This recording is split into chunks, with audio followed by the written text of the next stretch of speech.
안녕하세요. 요한계시록을 성경과 역사를 바탕으로 연구해서 살펴보는 심화강의 42번째 시간입니다. 이 시간에는 요한계시록 12장 13절부터 17절까지 말씀을 통해서 함께 은혜를 나누도록 하겠습니다. 제가 본문 말씀을 봉독해 올리겠습니다. 용이 자기가 땅으로 내어 쫓긴 것을 보고 남자를 낳은 여자를 핍박하는지라. 그 여자가 큰 독수리의 두 날개를 받아 광야 자기 곳으로 날아가 거기서 그 뱀의 낯을 피하여 한 때와 두 때와 반 때를 양육받으매 여자의 뒤에서 뱀이 그 입으로 물을 강같이 토하여 여자를 물에 떠나가게 하려 하되 땅이 여자를 놓아 그 입을 벌려 용의 입에서 토한 강물을 삼키니 용이 여자에게 분노하여 돌아가서 그 여자의 남은 자손 곧 하나님의 계명을 지키며 예수의 증거를 가진 자들로 더불어 싸우려고 바다 모래 위에 섰더라. 아멘. 일곱 번째 나팔이 이제 불리면서 앞으로 다가올 모든 재앙, 그리고 이제 그것이 이어서 일곱 대접 재앙으로 이제 넘어가게 되는데, 그 대접 재앙으로 넘어가기 이전에 사단이 얼마나 악하고 또 간교하게 이 세상을 파괴하려고 하는지를 기록한 것이 이제 이 12장 후반절부터 13장까지 있는 말씀 통해서 계속해서 이어져 나가게 됩니다. 오늘 이 말씀을 한번 살펴보도록 하겠습니다. 지난주에 12장 1절부터 이제 12절까지 말씀을 살폈는데 그 뒤를 이어서 계속 살펴보도록 하겠습니다. 여기 13절 말씀 보니까 용이 자기가 땅으로 내어 쫓긴 것을 보고 남자를 낳은 여자를 핍박하는지라 그랬습니다. 여기서 용은 이미 그 12장 서두에 나와 있는 대로 다니엘과 그의 사자들, 그리고 그 맞서서 이제 용과 그의 사자들이 맞서 싸웠는데, 말씀해 보니까 그 미가엘과 그의 사자들이 승리를 했어요. 그리고 그 용과 그를 추종하는 모든 악한 천사들은 하늘에 머물 곳이 없어 이 땅에 내어 쫓김을 당했는데, 이 용이 곧 여기서 사단을 말하고 있습니다. 용이라는 것은 일반적으로 고대로부터 좋지 않은 그런 그 상징적인 의미로서 이제 해석이 되었어요. 그래서 바다 괴물로 이렇게 쓰여지기도 하고 또 이렇게 악한 존재, 하나님을 대적하는 그런 존재로 이제 이해가 되곤 했습니다. 근데 이 용이 곧 사단이 땅으로 내어 쫓겼어요. 하늘에서 이 하나님께 반역하는 그런 모든 결과로 하나님께서 심판을 내리신 것이죠. 땅으로 내어 쫓겼는데 여기 보니까 자기가 땅으로 내어 쫓긴 것을 보고 남자를 낳은 여자를 핍박했다. 그러니까 내어 쫓긴 것을 보고라는 그 말이 조금 이상하죠. 근데 이 말은 그 본다는 것 자체가 어느 날 갑자기 보니까 내가 땅에 쫓겨나서 이런 것이 아니라 그 에이도라는 그 헬라어 단어가 쓰여지는데 이것은 보다, 알다, 또 지각하다, 인지하다, 당하다, 경험하다, 생각하다라는 이런 뜻이 있습니다. 그러니까 이 땅으로 내어 쫓긴 다음에 자기 자신을 돌아보니까 이제 나름대로 기가 막힌 거예요. 사실 기가 막힐 이유도 없고 하나님의 심판을 받아서 그런데 돌이키지 않고 거기서 더 이제 악한 마음이 생겨나게 되는 겁니다. 더 이 세상을 파괴해야 되겠다, 하나님을 대적해야 되겠다, 이런 그 마음이 드는 것이죠.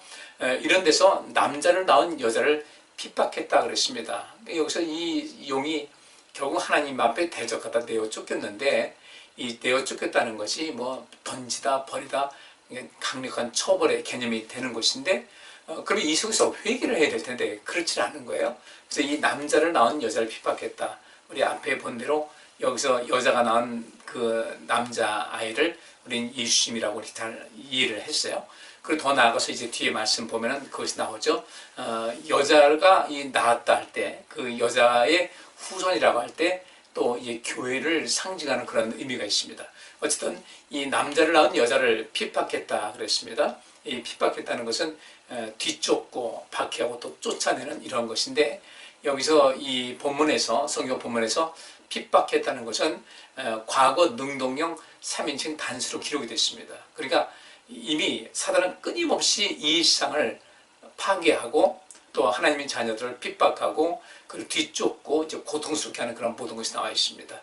대표적인 것이 이제 욥이 사단에 의해서 공격을 당하고 괴롭힘당하는 것까지 다 알 수가 있는 것인데, 핍박을 했어요. 그리고 이 핍박은 과거로부터 이어진 겁니다. 그러니까 과거에부터 이 용은, 이 사단은 끊임없이 하나님 백성들을 이제 핍박을 했던 거예요. 그것을 이제 이 사도 요한이 바라보는 것이죠. 그래서 사도 요한이 보는 것은 앞으로 되어질 일을 본 것이 아니라 과거에 있는 그런 모든 것을 다 살펴보는 거예요. 근데 이전에 벌써 이 사단은 하나님의 천사들에 의해서 이제 크게 대패를 하고 그다음에 이 땅이 쫓겨나는 그런 것인데 그 안갚음으로 그 노를 참지 못해 가지고 하나님의 그 백성들을 이제 괴롭히고 이제 핍박하는 그런 모습이 나오게 됩니다. 과거형에 그렇게 나와 있어요. 그렇게 그런 존재였어요. 처음부터 거짓말자이고 살인자고 그렇게 해서 많은 성도들을 미혹을 하고 그들을 괴롭히고 그걸 뒤쫓는 이러한 그 악한 행실을 해왔던 것을 이제 말씀을 하고 있습니다. 그리고 14절 말씀 보니까 그렇게 그 남자를 낳은 이 여자를 핍박하니까 14절에 그 여자가 큰 독수리의 두 날개를 받아 광야 자기 곳으로 날아가 거기서 그 뱀의 낯을 피하여 한 때와 두 때와 반 때를 양육받았다 이렇게 말씀을 하고 있습니다. 여기서 그 여자가 핍박당할 때 큰 독수리의 두 날개를 받아서 광야 자기 곳으로 날아갔다. 이 여자가 날개가 달려있어 그런 것이 아니라 큰 독수리의 두 날개를 받았다. 이 큰 독수리의 두 날개는 무엇이냐면 하나님의 능력이에요. 하나님의 능력이고 하나님의 보호하심의 손길을 말하고 있는데 이미 이런 말씀은 이스라엘 백성들을 택해서 애굽에서 이끌어내고 그다음에 시내산에서 하나님께서 율법을 주실 때 말씀하신 그런 내용이죠. 그래서 출애굽기 19장 3절부터 6절까지 말씀 보니까요. 모세가 하나님 앞에 올라가니 여호와께서 산에서 그를 불러 가라사대 너는 이같이 야곱 족속에게 이르고 이스라엘 자손에게 고하라. 나의 애굽 사람에게 어떻게 행하였음과 내가 어떻게 독수리 날개로 너희를 업어 내게로 인도하였음을 너희가 보았느니라. 세계가 다 내게 속하였나니 너희가 내 말을 잘 듣고 내 언약을 지키면 너희는 열국 중에서 내 소유가 되겠고 너희가 내게 대하여 제사장 나라가 되며 거룩한 백성이 되리라. 이 말씀이 기록되고 있습니다. 하나님께서 이스라엘 백성들을 이미 아브라함 때부터 그들을 택하실 것을 작정하시고 쭉 하나님의 그 구속의 역사를 이뤄 나가셨죠. 그리고 그 애굽에서 많은 그 이스라엘 백성들이 자리를 했고 그리고 이제 그 땅에서 나오게 되는 과정 속에서 하나님께서 엄청난 일을 행하셨죠. 애굽 사람들과 그 애굽 왕은 그들을 보내려고 하지 않고 하나님께서 그들을 이끌어내려고 하고 이때 하나님 백성들은 그저 안전하게 그 머물러 있는 가운데 하나님께서 대신하여 이들을 이제 이기신 거죠. 그래서 이들이 애굽 땅에서 나오게 됐는데 그 과정을 하나님께서 이렇게 말씀하십니다. 거기 출애굽기 19장 4절 말씀대로 나의 애굽 사람에게 어떻게 행하였음과 내가 어떻게 독수리 날개로 너희를 업어 내게로 인도하였음을 너희가 보았느니라. 하나님께서 하셨다는 거예요. 그러니까 오늘 이 본문 말씀에도 그렇게 그 사단이 그 남자아이를 낳은 여자를 핍박한다고 할 때 하나님께서 이스라엘 백성들을 안전하게 그 애굽에서 이끌어내서 가나안 땅에 들어가게 하신 것 같이 하나님께서 그 여자 안전하게 보호하시는 것이죠. 또 그 여자의 후손들 곧 하나님 모든 백성들인데 역사를 계속해서 이어가면서 하나님께서는 그 백성들을 안전하게 지켜주신 것을 말씀을 하고 있습니다. 그러니까 아무리 사단이 그 큰 권세를 가지고 사람들을 괴롭히고 또 핍박하고 어려움을 준다 할지라도 하나님의 보호하시는 그 그늘 아래서 우리는 안전한 삶을 살 수 있다는 것을 이 본문에서 말씀하고 있는 것이죠. 그리고 요한계시록에서 많은 이런 세상적인 그런 핍박과 유혹과 그래서 성도들의 믿음을 흔들고 그들의 삶에서 생명을 뺏으려고 하는 그런 것이 있다 할지라도 하나님을 의지하고 하나님 바라보고 인생을 살아갈 때 항상 이기는 삶을 살아갈 수 있다는 것을 말씀을 하고 있습니다. 소아시아 일곱 교회에 대한 말씀이 요한계시록 2장과 3장에 나와 있죠. 그때 모든 그 교회에다 하신 말씀이 이기는 자에게는 이라는 말씀이 있습니다. 그 이기는 자, 누가 이기겠습니까? 하나님께서 우리를 지켜주시는 것을 우리가 믿고 그것도 현실이니까 그렇게 하나님 중심으로 예수 그리스도를 온전하게 뒤쫓아 살게 되면 우리는 항상 이기는 삶을 살아서 주님의 나라에 무사히 들어가게 될 것을 우리가 꼭 믿으셔야 돼요. 이렇게 하나님께서는 그 어떠한 경우를 할지라도 하나님께서 이스라엘 백성들을 이끌어내신 것 같이 안전하게 독수리 날개로 업어서 인도하신 것 같이 앞으로도 그렇게 할 것이다. 이것을 보장하고 계신 것이죠. 근데 여기서 이제 독수리라는 그 단어가 어떤 뜻인가? 독수리의 날개로 업어서 이렇게 말씀하고 있는데 그 독수리라는 존재는 사실 조류 중에서 최강의 그 존재죠. 그래서 이 말씀에 대해서 이사야가 또 이렇게 말씀하고 있습니다. 이사야서 40장 28절부터 31절. 너는 알지 못하였느냐 듣지 못하였느냐 영원하신 하나님 여호와 땅끝까지 창조하신 자는 피곤치 아니하시며 곤비치 아니하시며 명철이 한이 없으시며 피곤한 자에게는 능력을 주시며 무능한 자에게는 힘을 더하시나니 소년이라도 피곤하여 또 곤비하며 장정이라도 넘어지며 자빠지되 오직 여호와를 앙망하는 자는 새 힘을 얻으리니 독수리의 날개치며 올라감 같을 것이요 다른 박질하여도 곤비치 아니하겠고 걸어가도 피곤치 아니하리로다. 독수리의 날개로 업어서 오신다는 것은 여호와를 앙망하는 자는 새 힘을 얻는데 그 새 힘이 무엇이겠습니까? 독수리의 날개치며 올라감 같을 것이다. 이전에 내가 갖고 있던 그런 모든 힘과는 비교가 되지 않는 새 힘을 얻게 되는 것인데 그 새 힘의 그 강도가 어떤가 봤더니 독수리의 날개치며 올라감 같을 것이다. 이렇게 말씀하고 있습니다. 독수리라는 그 조류 중에서 가장 강한 그런 모습인데 이것을 비유해서 하나님께서 그 백성들을 안전하게 지켜주시겠다고 말씀을 하고 계신 것이죠. 요한계시록의 전체적인 내용은 바로 그것입니다. 우리가 하나님을 바라보고 인생 살게 되면 우리는 언제든지 승리할 수가 있다. 하나님께서 우리를 반드시 도와주실 것이라는 것을 말씀을 하고 있는 것이죠. 그러니까 사단이 와서 하나님 믿는 백성들을 그렇게 괴롭힌다 할지라도 그 모든 괴로움 의미 없다는 거죠. 왜? 하나님께서 우리를 지켜주시기 때문에 그렇다는 것입니다. 그 중에서 이제 14절 말씀에 이런 말씀이 있죠. 광야 자기 곳으로 날아가 거기서 그 뱀의 낯을 피하여 한 때와 두 때와 반 때를 양육받았다. 이렇게 말씀하고 있습니다. 그러니까 이 독수리의 날개로 업어서 하나님께서 그들을 안전한 곳으로 예비하신 안전한 곳으로 이제 두셔서 평안케 하시는데 그 광야가 바로 그런 곳이었습니다. 광야가 안전한 곳이었어요. 우리가 보통 광야 하면은 뭐 힘들 것이다 이렇게 보통 이야기하지만 실상 이 광야의 의미에선 이것은 하나님과의 특별한 만남을 상징하는 그런 의미가 있어요. 우리가 잘 알다시피 모세 역시 마찬가지였습니다. 이스라엘 백성들이 그 가나안 땅에 들어갈 때 광야에서 생활했죠. 광야에서 생활하니까 괴로움은 있었지만 항상 안전한 곳이었고 하나님께서 그 괴로움을 당할 수밖에 없는 그런 환경이지만 그들에게 필요한 것을 다 채워주셨어요. 모세도 하나님의 그 율법을 받으러 이제 시내산에 올라가지 않습니까? 그곳에서 40일 주야를 지내면서 다른 모든 사람들은 아니 먹을 것도 안 가지고 왔는데 물도 없을 텐데 어떻게 살 수 있을 것인가? 죽었을 것이라 단정을 해서 아론에게 이제 금을 모아서 갖다 주면서 우리에게 하나님을 찍어내라 이렇게 한 겁니다. 하나님 형상을 만들어서 우리로 그것을 여호와로 삼게 이렇게 했다가 하나님께서 크게 노하신 적이 있었죠.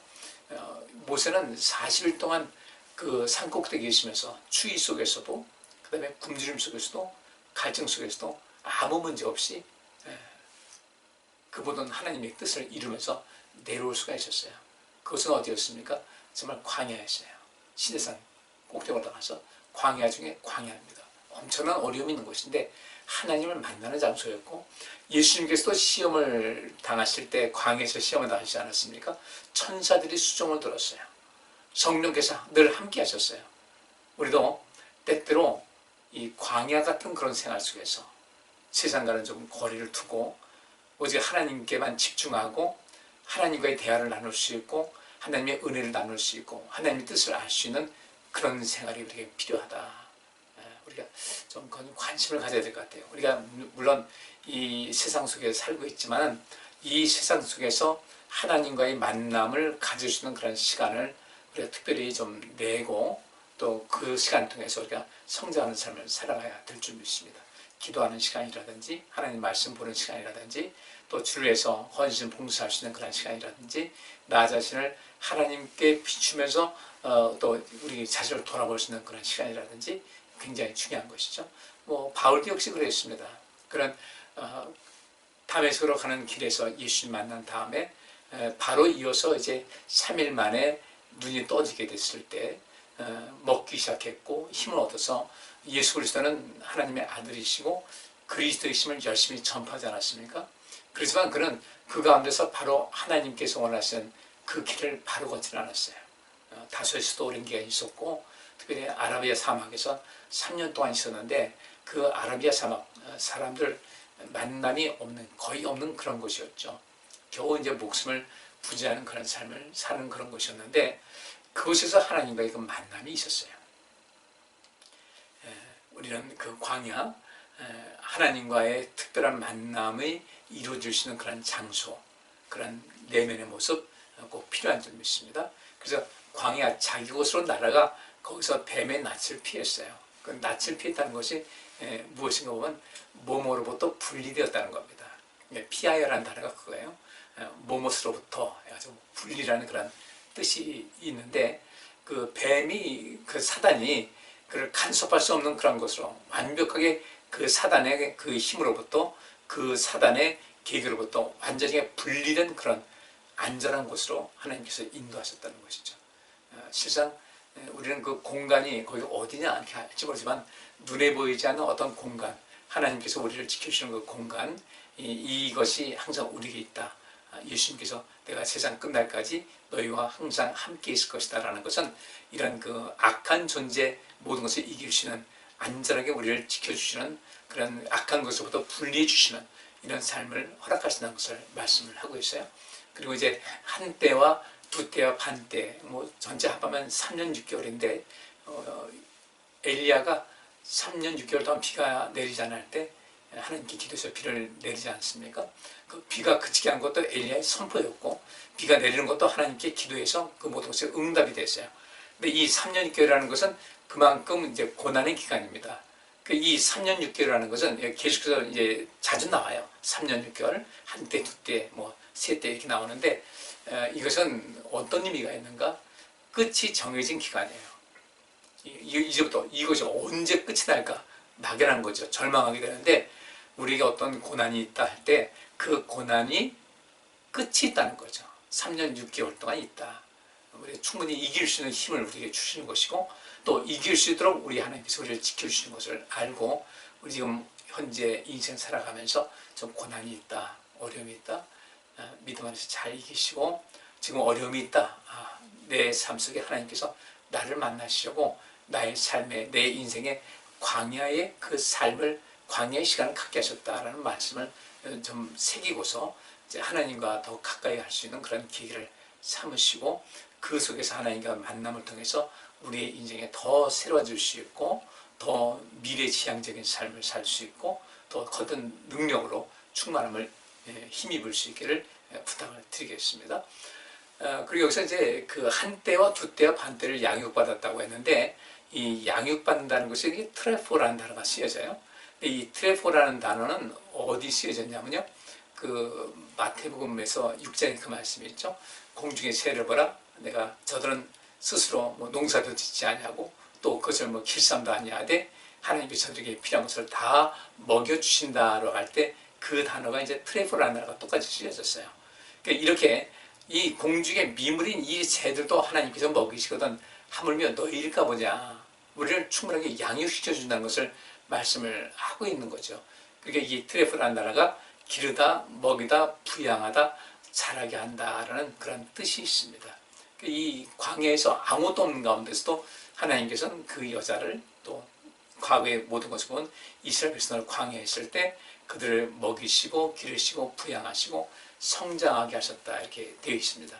근데 여기서 이제 양육받다라는 그 단어가 현재 수동형으로 되어 있어요.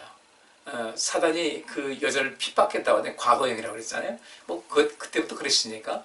근데 그 과거형으로 되어 있고 그저 현재형으로 나와 있질 않아요. 그 여전히 그 맛은 무슨 것을 의미하냐면, 사단이 암만 핍박한다 할지라도 지금 현재 모든 성도들에게 미치는 영향은 미미하다는 겁니다. 하나님께서 도우시는 손길. 근데 우리 사람들은 고난당할 때는 너무 힘들다고 하죠. 인생에서 제일 큰 아픔은 누군가? 내 손톱 밑에 박힌 가시가 제일 아픈 것이다. 뭐 그보다 더 아픈 사람도 많을 텐데 자기 자신의 아픔이 그렇게 된다는 거죠. 그런데 우리 이 사단이, 우리가 이 인생을 살아가면서 보면 사단이 우리를 괴롭힌다고 할 때 우리 이세적으로 깨달아야 할 것은, 사단은 그렇게 옛날부터 계속해서 백성들을 핍박을 했어요. 근데 현재형은 아니에요.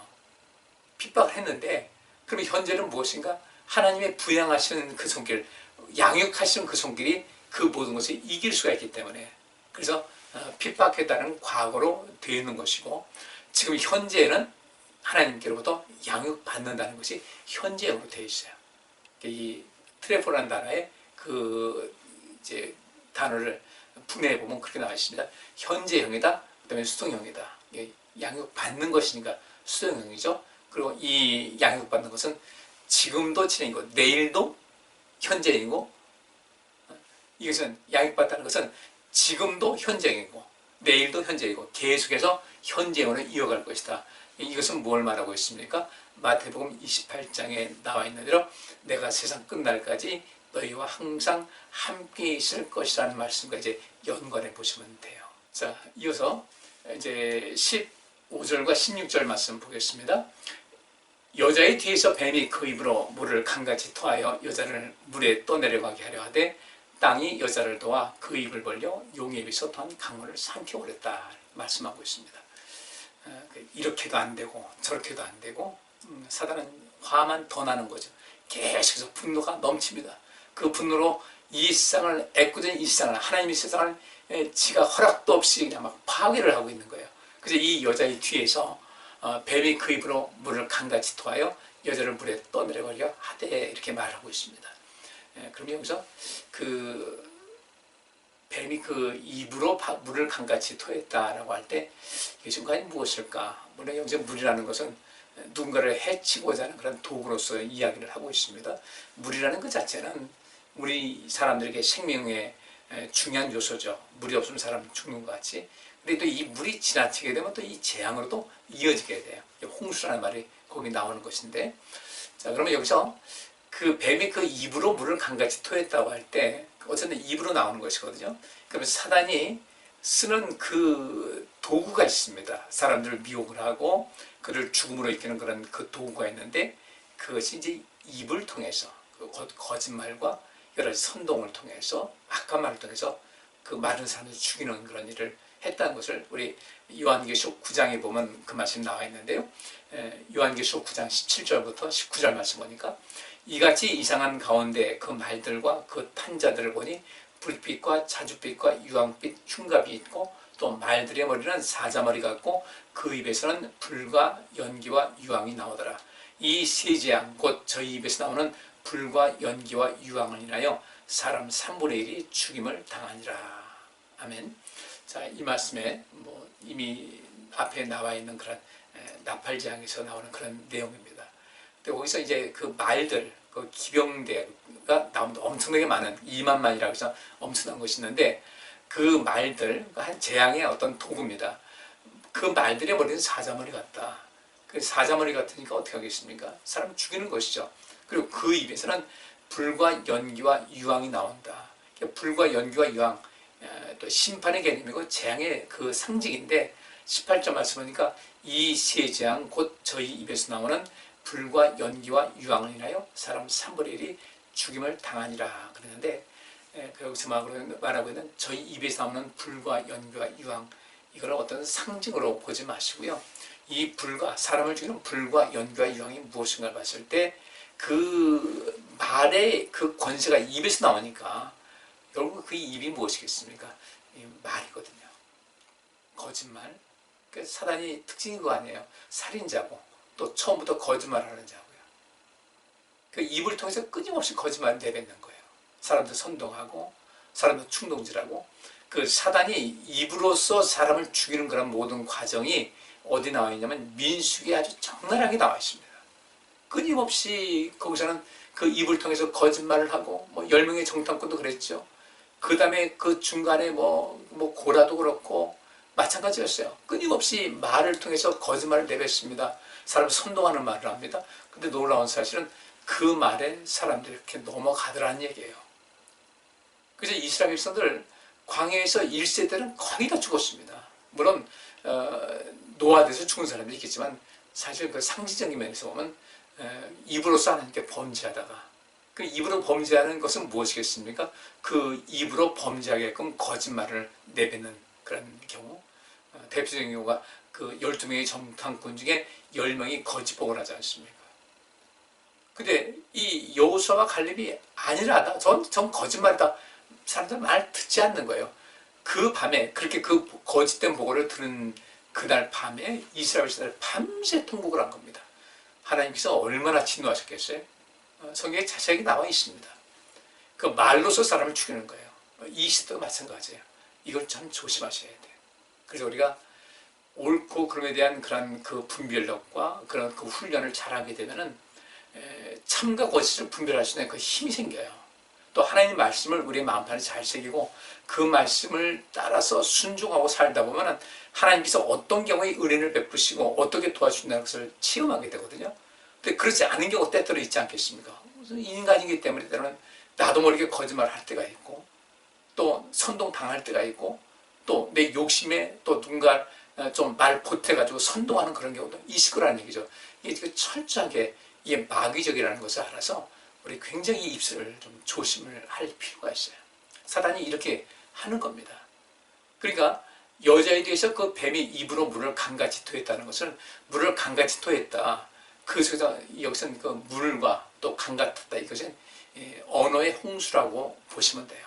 말의 홍수, 거짓말의 홍수같이 나오는 거예요. 그 10명의 정탐꾼이 보고한 그 자체가 그 밤에 온 이스라엘 백성들 전체를 완전히 그냥 지배했던 거예요. 그러니까 이렇게 이 물을 강같이 토한다는 것이 딱 이제 그 정도가 되는 거죠. 특별히 요즘같이 이렇게 모든 통신이라든지 SNS라든지 이런 모든 것이 잘 발달된 상황 속에서 요즘 거짓 뉴스가 아주 심각하거든요. 정치적인 면에도 그렇고 사회적인 것도 그렇고 굉장히 심각해요. 보이스피싱 하는 이 사람들도 역시 마찬가지로 거짓말을 해가지고 상대방에게 두려움을 주고 그 속에서 이제 그 두려움을 도구 삼아서 돈을 빼내는 이런 수법을 하는 것인데 사단이 그렇게 한다는 겁니다. 과거에도 그렇고 이 말씀이 기록된 데도 그렇고 지금 역시 마찬가지.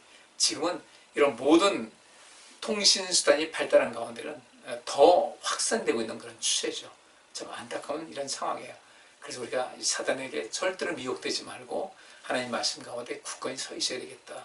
근데 그들이 이렇게 암만 쏟아버려도 어떤 일이 있습니까? 그래서 여자를 물에 떠내려 가게 할 때 이 말의 홍수 속에서 이 여자의 모든 권위도 떨어뜨리고 그를 죽이려고 하지만 16절 말씀하니까 땅이 여자를 도와 그 입을 벌려 용의 입에서 토한 강물을 삼켰다 그랬습니다.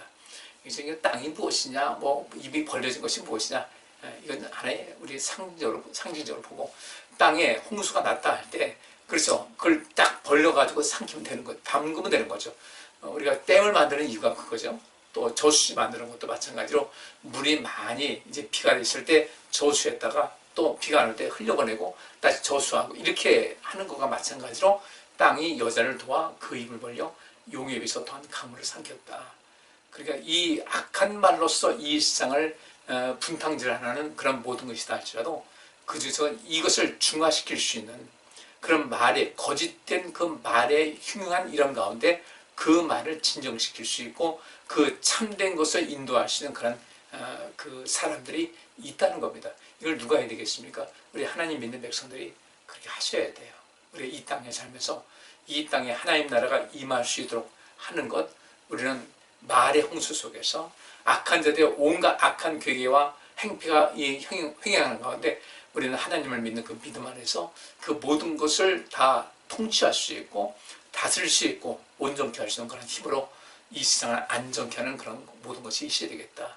그러니까 성령께서도 우리를 도와주실 것이고요. 그렇기 때문에 땅이 여자를 도와서 그 입을 벌려 용의 입에서 토한 강물, 여자를 삼키려고 그렇게 죽이려고 했는데 또 더 나아가서 이 세상만 모든 이 세상 사람들 특별히 하나님 믿는 백성들도 죽이려고 하는데 그것은 어림없다는 겁니다. 우리가 이것을 좀 잘 기억을 하실 필요가 있어요. 자, 오늘 마지막 절 17절 보니까 용이 여자에게 분노하여 돌아가서 그 여자의 남은 자손 곧 하나님의 계명을 지키며 예수의 증거를 가진 자들로 더불어 싸우려고 바다 모래 위에 섰더라 그랬습니다. 용이 또 실패했어요. 미가엘과 그의 사자들과 싸워서 크게 패해가지고 이 땅에 쫓겨났고 여자에게 분풀이 하려고 했는데 그것도 또 하나님께서 지켜주시니까 그것도 안 되고 이 여자에게 분노했어요. 어떻게 해칠 수가 없는데 방법이 없으니까 여자의 남은 자손들 그래서 여기서 여자는 누구를 말하고 있는가? 교회를 의미하고 있습니다. 교회를 통해서 하나님 말씀이 널리 전파가 되는 거죠. 선포가 되는 그런 것인데, 그 여자의 남은 자손, 하나님의 계명을 지키며 여자의 증거를 가진 자로도 더불어 싸우려고 바다 모래에 섰더라. 이건 이제 우리 하나님 믿는 백성과 싸워보겠다는 거예요. 근데 이길 수가 있겠습니까? 못 이기는 거죠. 이 여자를 독수리의 날개로 업어서 안전한 곳에 인도하신 것 같이 우리도 하나님께서 하나님 백성들을 그렇게 지켜주실 것인데 뭐 두려워할 것이 뭐가 있겠습니까? 근데 이 사단은 여전히 그 미련을 버리지 못하고 하나님의 자녀들을 또 어쨌든 실족시키려고 또 그들을 망하게 하려고 또 악한 꾀를 꾸미는 거죠. 그래서 하나님의 계명을 지키며 예수의 증거를 가진 자들로 더불어 싸우려고 모래 위에 섰다 그랬습니다. 그리고 이제 바로 13장으로 넘어가는데 오늘 말씀은 13장 17절까지 마치는 것이니까 13장 1절과 2절 잠깐 살펴보고 말씀을 마치도록 하겠습니다. 거기 보니까요. 내가 보니 바다에서 한 짐승이 나오는데 그랬어요. 이 하나님의 계명을 지키며 예수의 증거를 가진 자들로 더불어 싸우려고 바다 모래 위에 섰어요. 사단이. 근데 모래 위에 섰는데 바다에서 한 짐승이 나오는 것을 요한이 본 거예요. 근데 그 짐승이 어떤 것일까 봤더니 뿔이 10이고 머리가 7이다. 여러분들 사단의 모습과 아주 흡사하죠. 그죠? 근데 사단은 아니에요. 여기서 바다에서 나온 짐승은 어떤 것인가? 다음 주에도 보겠지만 이 세상의 권력자를 말하고 있습니다. 정치적 권력, 경제적인 권력, 그 외에 숱한 권력자들이 있습니다. 어떤 사상적인 것을 가지고도 또 이렇게 여러 가지 이 시대를 이끌어가는 사람들, 선한 뜻을 이끌어가는 사람도 있지만 또 그렇지 않은 사람도 있고 하여튼 별별 일들이 많이 벌어지게 되는데 일반 평범한 사람들은 그냥 크게 할 일은 많이 하진 않지만 그 중에서 어떤 권력이 있다, 권세 있는다, 뭔가 힘이 있다는 사람들이 이 세상을 시끄럽게 만드는 것이 인류 역사가 그렇게 해왔어요. 그래가지고 그 사단과 비슷한 모습을 갖고 있는 이 바다에서 나온 짐승이 있는데 세상 권력자를 말하고 있습니다. 지금 단순하게 정치 권력자들뿐 아니에요. 사회 모든 곳에 별별거 다 있지 않습니까? 거기다 이 권력자들이 나름대로 뿔이 있어요. 뿔이 10이고 머리가 7이에요. 그냥 상당히 난 사람들이에요. 근데 그들이 사단과 함께 그 사단의 그 사고와 사단의 그 감정과 사단의 모든 그 특징을 같이 공유하면서 사단과 악한 일을 행하는 그런 존재들을 말하고 있습니다. 지금도 그런 존재들이 이 땅에 굉장히 많이 있어요. 근데 그 머리들에는 참남한 이름들이 있더라. 그 참남한 이름들이라는 것은 하나님을 모독하는 글을 말하고 있습니다. 그 2절 보니까 내가 본 짐승은 표범과 비슷하고 그 발은 곰의 발 같고 그 입은 사자의 입 같은데 용이 자기의 능력과 보좌와 큰 권세를 그에게 주었다라 그랬습니다. 근데 여기 보면요, 그 요한이 본 짐승이 표범의 모습도 보이고 곰의 발 같았다, 입은 사자의 입 같았다. 근데 다니엘서 7장에 보면은 다니엘이 환상 중에서 이와 유사한 것을 봅니다. 그리고 그 모든 것을 봤는데 그 다음 시간에 말씀드릴게요.